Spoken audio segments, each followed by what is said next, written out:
Hi, this is Yabo. And Jennifer. So today I want to talk about white women's tears, Jennifer. So several incidents happened this past week. Let me give you a rundown of them real fast. So these three black women are checking out of their Airbnb. The police swarm on them like a SWAT team. And it's because this white woman called saying she didn't understand why these three black women were in the neighborhood. And it turns out one of the women was Bob Marley's granddaughter. And the person who reported the quote-unquote incident said that she waved at them and they didn't wave back at her. And so basically she felt threatened. And then there was a black student, a Nigerian black student at Yale, a graduate student who was sleeping on the sofa in a common area in one of the dorms at Yale. And someone called the police on her that she was not authorized to be there. And even the way the police treated her, it was awful. She opened the door to her unit to show the police that she belonged there, but they still required her to give her ID. And it was because this white woman felt threatened by a black body sleeping on the sofa. The third incident is this real estate agent who went to inspect the house, and this white woman neighbor, calls the police that he shouldn't be there. And the police actually really behaved exceptionally well in that incident because they were going to arrest the woman if she called again and behaved that way, which I thought was awesome. But the most epic one was this cookout that happened in Oakland, California. So black man is grilling on a charcoal grill in this public park, and this woman calls the police and says that he's not supposed to be grilling there because he shouldn't be using charcoal, he should be using something else. And anyway, she calls it in. Some other white woman, who I think is an epic ally, says, videotapes the whole thing, and there's 24 minutes of this video which shows this woman just going on and on to the police, and then all of a sudden she becomes the victim and feels she's being bullied, and when the police shows up, she bursts out crying and blah, blah, blah. So in the black community, this is called weaponizing white women's tears. So a white woman feels threatened, begins to cry, and calls on her personal valet service, the police department, to come rescue her.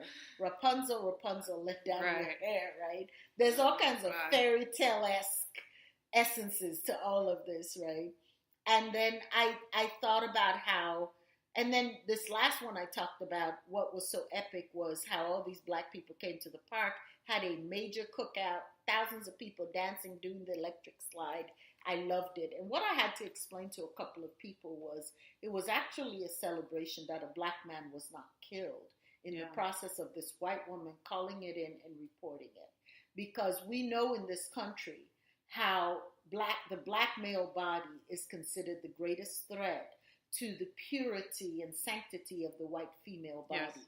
We go all the way back to Emmett Till, who was hung and killed because of supposedly him looking at a white woman.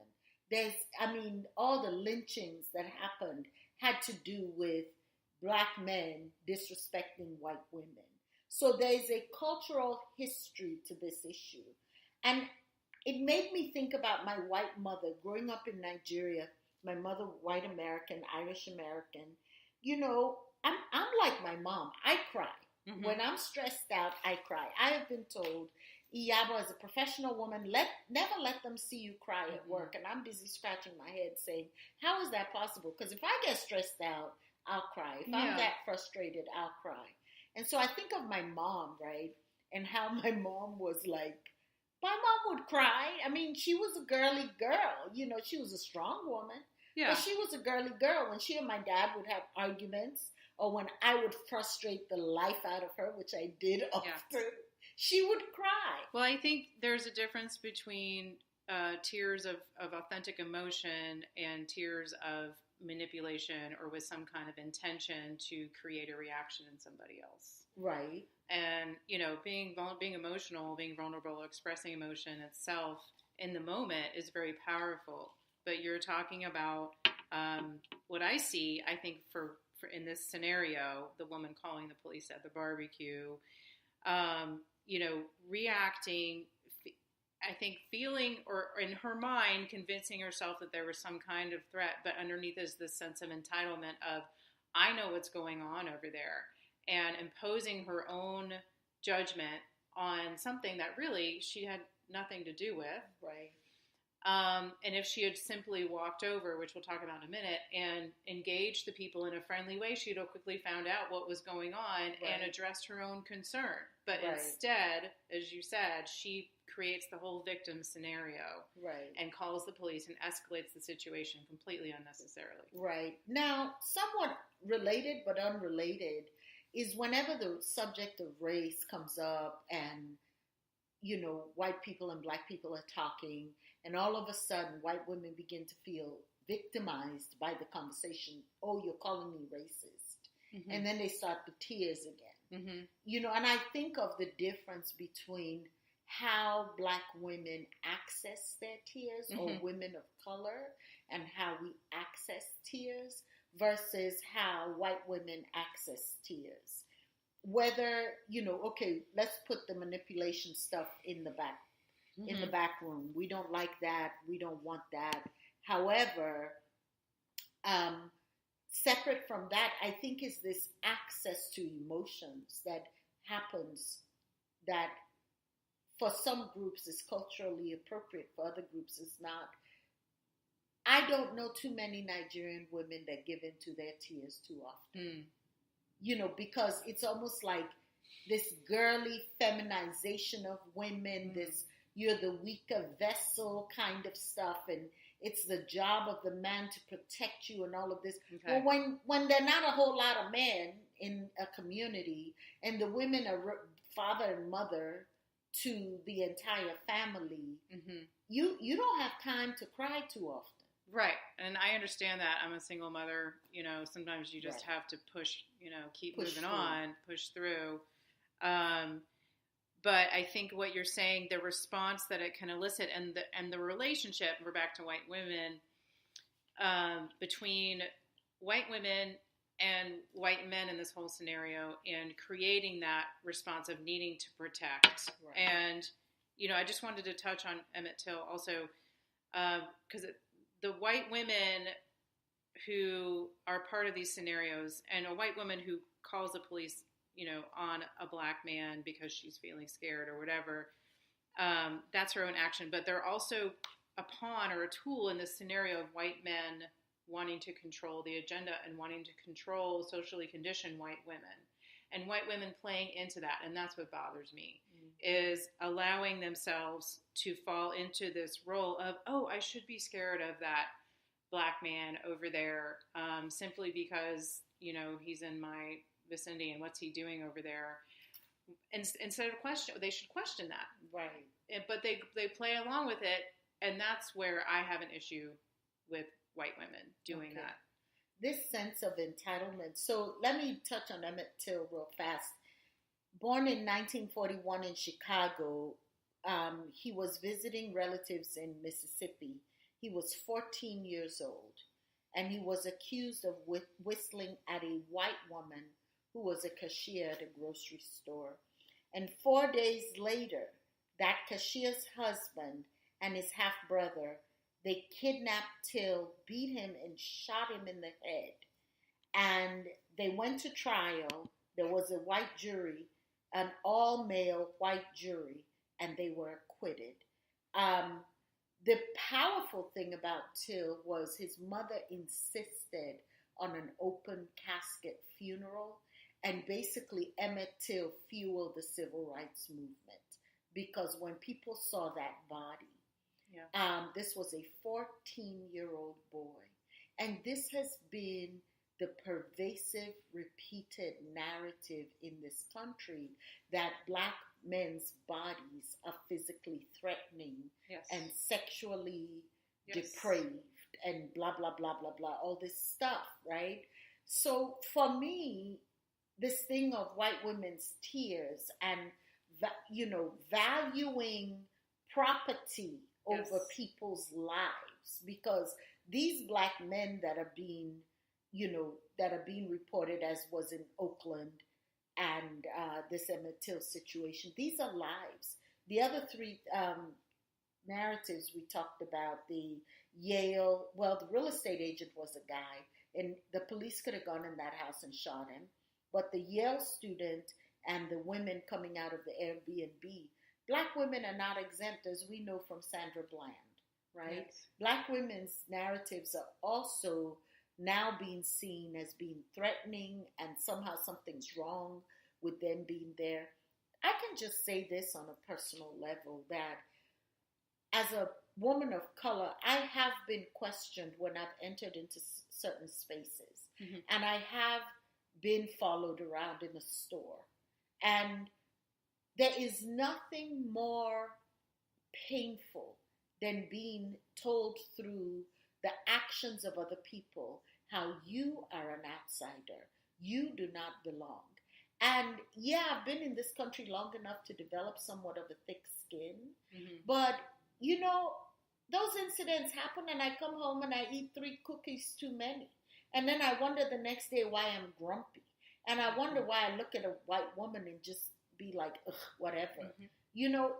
Those are things that I've had to work on to say, wait a minute, what's going on here? Yeah. And that's how we internalize these experiences if we're unconscious. I want you to talk about some of the ways we can help people begin to revise their narrative around being threatened and their property being threatened by just the appearance of someone who doesn't look like you.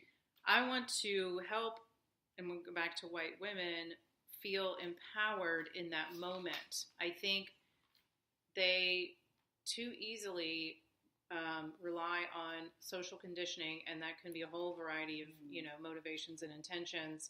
But instead of thinking, okay, what would so-and-so do? What would my husband do? What would my friend do? Oh, I need to call the police.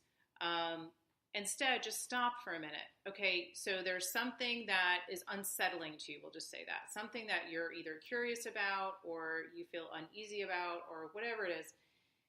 Take a moment, stop, think to yourself, have a moment of self-reflection. Why do I feel uneasy?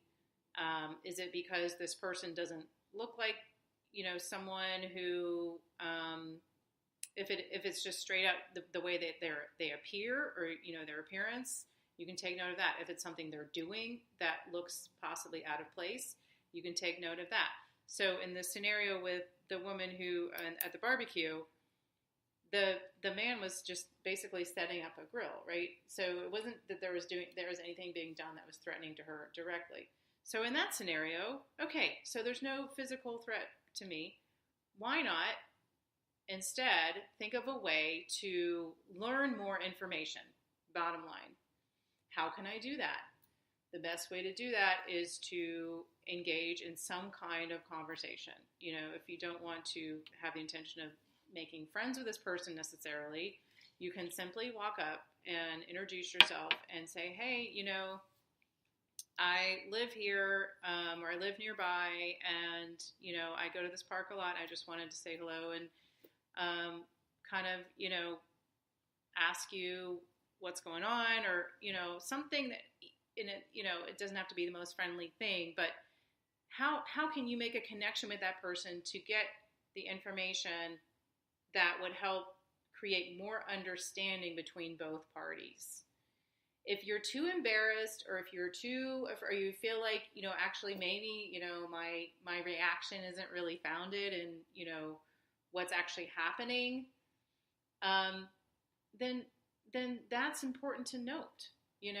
If you're too afraid of something that really doesn't have, the reasons or the cause to make you feel so threatened, you need to make note of that and understand what's going on, that I am feeling so threatened or so offended that I have to insert myself into that scenario, into a stranger's life and activity, even though I really know nothing about what's going on, only from my own perception and my own lens. So we have to take a minute, step back, and look at ourselves, which is sometimes the hardest thing to do, and say, okay, why am I so upset? Why am I so angry? The woman who called the cops on the fellow student in the common room, what else could she have done? She could have walked over to her, or if she wanted to let her sleep, let her finish her nap and then wake up and just introduce herself and, get to know her a little bit and understand the scenario. And still, if there was something that left her unsettled, try to have some kind of dialogue. But look at what's causing you to have that reaction. What's causing you to act on, if you're saying you're feeling threatened, then how can you, if you're feeling threatened, then, you can leave the premises. You can go get somebody else to come over and, that was the other thing we were going to talk about, was the accountability. Yeah. So finding someone else to kind of reality check for you, and not just someone who, this is where we get into difference, not just your other white friend who, thinks the same way. Find someone who, may have a slightly different perspective so they can give you a different perspective, right. Because not everything happening is, according to whatever you're thinking in your head. But, I want to say something that it's one thing. I think being a nosy neighbor is kind of a good thing, but each of these scenarios leave a lot of questions, right? Like with the Airbnb, if you if you Airbnb your house, should you let your neighbors know that's what's going on so that they don't, how would that neighbor have known those 3 Black people didn't belong to that house? Why, how do we weigh being a good neighbor? Or like the Yale student, this woman was sleeping, so you were not being threatened. Right. Did you think this was a vagabond or a homeless person who had camped out in the dorm? And how do you not know someone who lives in the same dorm? Right. Right? That was my question. How do you not know that? Know her? And then even the inspector going into a house, or the guy grilling, why did this woman feel it was her job to police the park?